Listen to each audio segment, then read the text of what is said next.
Pa poglejmo tole vizijo. Gre za nekaj resnično novega. Ne govorimo o še enem zabaviščnem parku, ampak o načrtu za nekaj, česar še ni bilo. In že takoj na začetku tale misel, zamislite si prostor, ki ni le zabaviščni park, ampak futuristično mesto v malem. To takoj postavi stvari na svoje mesto, a ne? Ne gre več za klasične parke, gre za celoten, hibridni ekosistem za ustvarjalnost.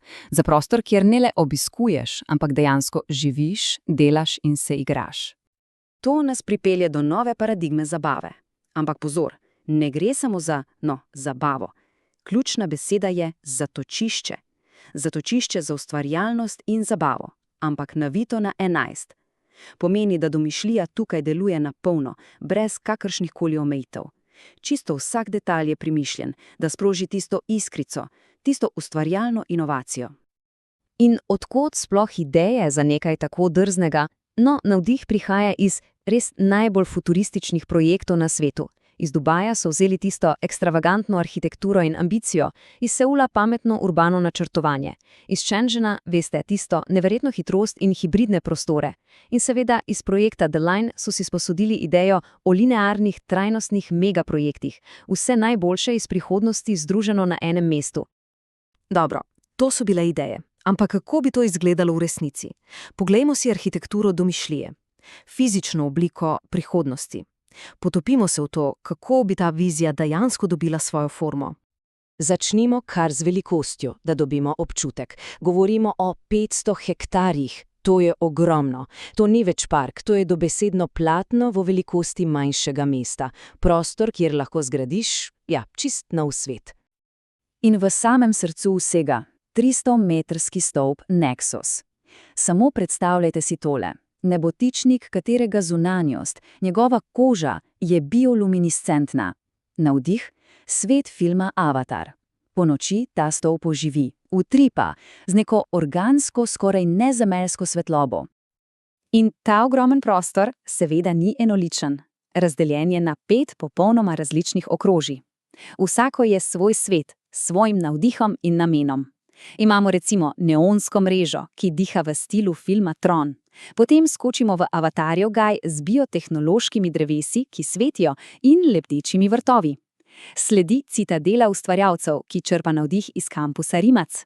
Pa arena maščevalcev, ki spominja na kampus The Vezofta. In za konec še obzorje The Line s holografsko umetnostjo. V redu, arhitektura je res impresivna, ampak je samo okostje. Digitalna duša parka, tisto, kar vse skupaj oživi, to je tehnologija. Tehnologija kot čarovništvo. Ona je tisto utripajoče srce, ki vse skupaj spremeni v nekaj živega. In zanimivo je, da tehnologija tukaj temelji na 2, na videz nasprotujočih si filozofijah. Na eni strani imamo ta digitalni minimalizem iz Trona, čiste linije, lazerske mreže. Na drugi strani pa organska magija Avatarja, bioluminiscentna flora in tehnologija, ki posnema naravo. In kako se vsak posameznik poveže s tem svetom? Ključ do vsega je zapestnica Nexus. To ni samo neka vstopnica. To je osebni ključ, denarnica, vodnik, vse v enem. Stvar, ki vsako izkušnjo prilagodi posamezniku. In kaj to pomeni v praksi? Pomeni, da lahko doživiš stvari, ki so bile prej samo v filmih. Dirkaš s svetlobnimi motorji, letiš skozi žareče gozdove na lebdečih benšijih, testiraš virtualne superavtomobile. Ali pa treniraš kot superjunak v breztežnostnih simulatorjih. Meja med resničnim in virtualnim tukaj preprosto izgine. A veste, kaj je pri vsem tem še posebej pomembno? Da ta vizija prihodnosti ni zgrajena na račun planeta. Ravno nasprotno. Trajnost je v samem jedru. Cilj 80% energije iz sonca, recikliran ogljik kot ključni material. In za vsem tem umetna inteligenca, ki skrbi za učinkovitost in nenehno optimizira poraba virov. In vse to nas pripelje do enega ključnega vprašanja. Za koga je vse to sploh zgrajeno? Odgovor se skriva v citadeli ustvarjalcev. To ni mišljeno kot dom za pasivne obiskovalce. To je dom za moderne, renesančne ustvarjalce. Poglejmo, kako bi izgledal en tak dan. Začne se z idejami o pohištvu, ki se preoblikuje z eno samo kretnjo. Potem sledi ustvarjanje vsebine v VR studiu z AI asistenti. Sledi trening, premikanje fizičnih meja v breztežnostni telovadnici. In za konec dneva mreženje z drugimi ustvarjalci.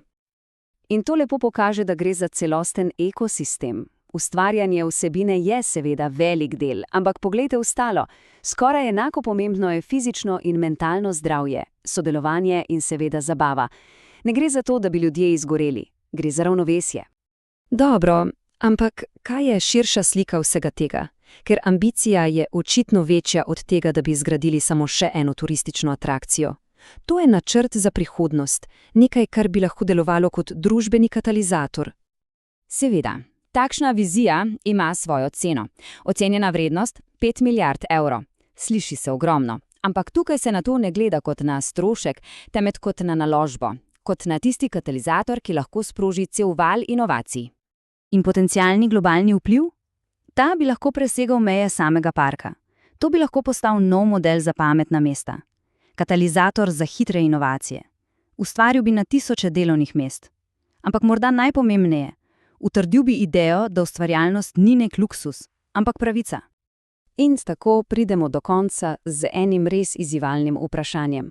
Je vse to le fantazija, ali pa morda gledamo v resnično prihodnost tega, kako bomo živeli, delali in se igrali? Vprašanje za vsakoga je, kakšna bi lahko ali morda celo morala biti naša mesta v prihodnosti?